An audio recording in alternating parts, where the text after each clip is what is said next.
The SpongeBob SquarePants movie.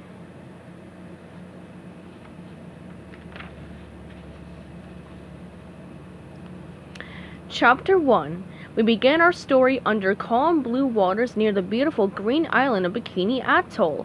Beneath those tropical seas, we find the town of Bikini Bottom, a peaceful place where everyone is happy and... Wait a minute! Hold your seahorses! Things were usually happy in Bikini Bottom, but on this day there was a panic in the streets. Sirens wailed and frightened fish swarmed in all directions. Police helicopters buzzed over the town, and squad cars blocked the intersections. The situation was so bad that classes at the School of Fish were cancelled. In front of the Krusty Krab restaurant, a crowd had gathered. Mr. Krabs, the owner, was talking to reporters. They clustered around, waving microphones under his nose and pressing cameras into his face. "Can you tell us what is happening, Mr. Krabs?"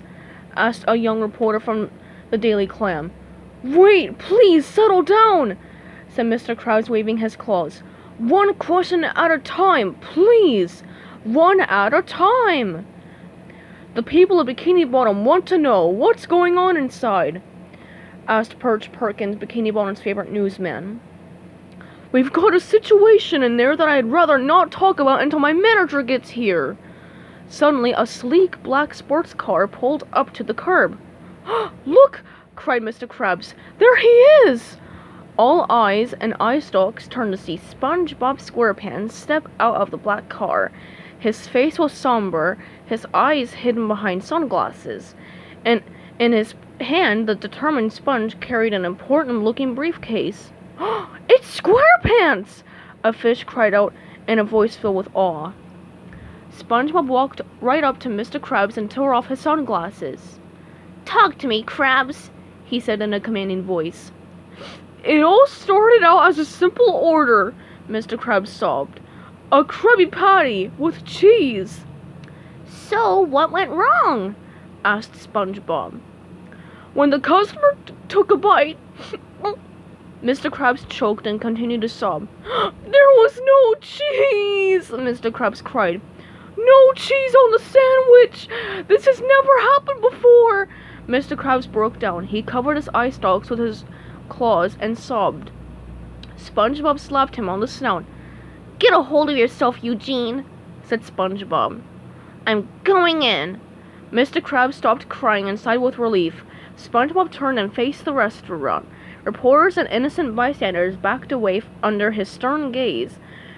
The crowd parted to make a path for him, a path that led to the front door of the Krusty Krab. SpongeBob boldly entered the restaurant. The dining room was deserted, except for one very frightened fish sitting alone at a table. On a tray in front of him sat a Krabby Patty with a single bite missing. Fearlessly, SpongeBob SquarePants walked over to the anxious fish. Who are you?" the fish asked in a shaky voice. "I'm the manager of this establishment," replied SpongeBob in a businesslike tone. Then SpongeBob slapped his briefcase down on the table. The nervous fish jumped at the sound. "Everything is gonna be just fine," SpongeBob said in a calm voice, but the poor fish just shook his head. "Oh, I'm really scared, man." "You got a name?" The fish nodded. "Phil." "You got a family, Phil?" The fish choked up, then began to cry. SpongeBob snapped his fingers in front of Phil's face. "Come on, Phil, stay with me. Let's hear about that family." I got a lovely wife and 2 beautiful children," Phil stammered. "That's what it's all about, Phil," SpongeBob replied. As Phil watched nervously, SpongeBob reached into his briefcase and he looked up at Phil. "I've only got one shot at this," SpongeBob warned. "Gotta have the right tools for the job." SpongeBob paused, rifling through his briefcase. Then he looked up and whispered, "Bingo!" Slowly, he pulled out a pair of shiny golden tongs. "Now I want you to do me a favor, Phil," SpongeBob said. What?" the fish gasped. "Say cheese." With that, SpongeBob placed a perfectly cut slice of yellow cheese in the center of the bun. Then he looked up into Phil's grateful, smiling face. "Success!" Minutes later, SpongeBob came out of the Krusty Krab's front door looking pleased with himself. He carried Phil safely in his arms. "Order up," SpongeBob said.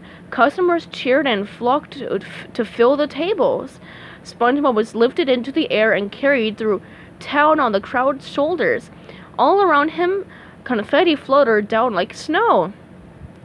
"3 cheers for the manager!" they cried. "Hip hip honk!" "What?" SpongeBob said sleepily. "Hip hip honk!" And just like that, the dream was over. SpongeBob SquarePants sat up in his bed and blinked his eyes. Honk! He turned off his alarm clock before it honked again. "Hooray!" SpongeBob cried, throwing off his blanket. "Gary, I had that dream again, and it's finally gonna come true today!" He raced over to the calendar. "Sorry about this calendar," SpongeBob said as he tore away yesterday's page. The date underneath on the calendar read March 7th. SpongeBob stepped back and admired the calendar.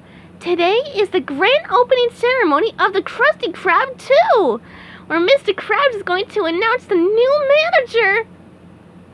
"Meow," said Gary, and the little snail slid over to SpongeBob's side. "Who's it going to be, Gary?" said SpongeBob. Then he got an idea. "I know! Why don't we ask my wall of 374 consecutive Employee of the Month awards? SpongeBob SquarePants!" yodeled 374 pictures of SpongeBob on the wall. "Hooray for me!" said SpongeBob as he ran to the bathroom to get ready for work. While he showered, he sang, "I'm ready, promotion, I'm ready, promotion." In the shower, SpongeBob took the paper off a bar of soap and ate the whole bar of soap. Then he soaked water up until he was so inflated he could hardly fit in the bathroom. Holding his nose and closing his mouth, SpongeBob made 2 fists and strained. Bubbles and water poured out of his sponge holes. Soon SpongeBob was back to normal size and clean as a whistle. Still thrilled about his soon-to-be promotion, SpongeBob danced over to the closet. He searched until he found the perfect SquarePants for the special day, the same square shorts and shirt he always wore. When he was dressed, SpongeBob ran back to the bathroom. He pulled down the brush and squeezed the tube of toothpaste. SpongeBob brushed his teeth, then his ears, and then his eyeballs, until they sparkled. SpongeBob admired his reflection in the mirror. "Cleanliness is next to managerliness," he declared. Then the happy little sponge gave little Gary his breakfast and skipped off to work. As he went, SpongeBob was still singing, "I'm ready, promotion, I'm ready, promotion."